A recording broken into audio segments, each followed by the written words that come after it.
تعرف ان من اكبر تهديدات الداتا سنتر والكريتيكال انفراستراكشر هو الهيومن ايرور، واكتر وسيله ممكن نقلل بيها المخاطر دي هي ان يكون عندنا عين شايفه كل حاجه 24/7. وده ببساطه هو دور الانفايرمنتال مونيتورنج.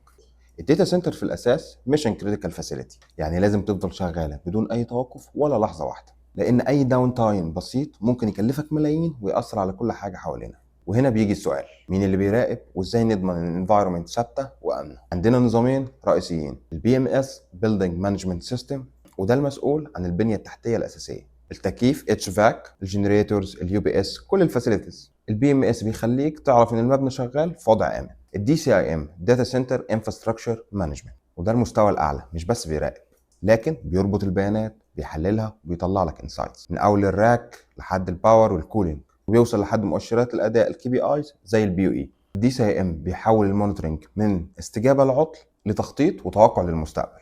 باختصار، البي ام اس ايكوال سيف، دي سي اي ام ايكوال سمارت اند افيشنت، والاثنين مع بعض ايكوال استمراريه الاعمال، بزنس كونتينيوتي، بلس تقليل تكاليف التشغيل، الاوبكس، بلس زيرو سربرايزز.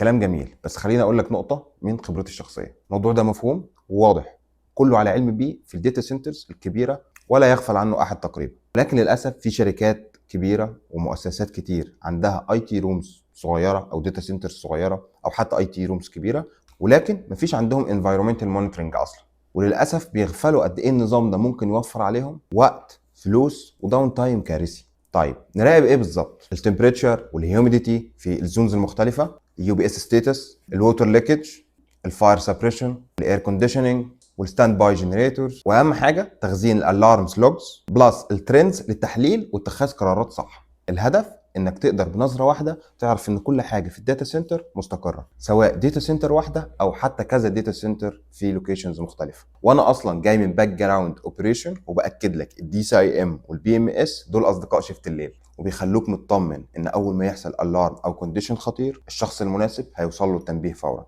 وفي النهايه، قبل ما تختار مستوى المراقبه اللي يناسبك، لازم تعمل اسسمنت وتحدد ايه المكونات اللي تعتبر كريتيكال بالنسبه ليك. بس اللي اقدر اقوله بثقه، اقل شيء لازم تراقبه هو الباور اند كولينج انفراستراكشر. لو عندك لودز حساسه اطلع بالمراقبه لحد مستوى الراك ليفل. المونيتورنج مش رفاهيه، ده اللي بيساعدنا نحافظ على الاب تايم والاستمراريه. لو مهتمين بمواضيع الداتا سنتر والكريتيكال انفراستراكشر تابعوني، لاني هتناول مواضيع بتتكلم عن الديجيتال انفراستراكشر بس بنكونسيدر البيزنس فاليو.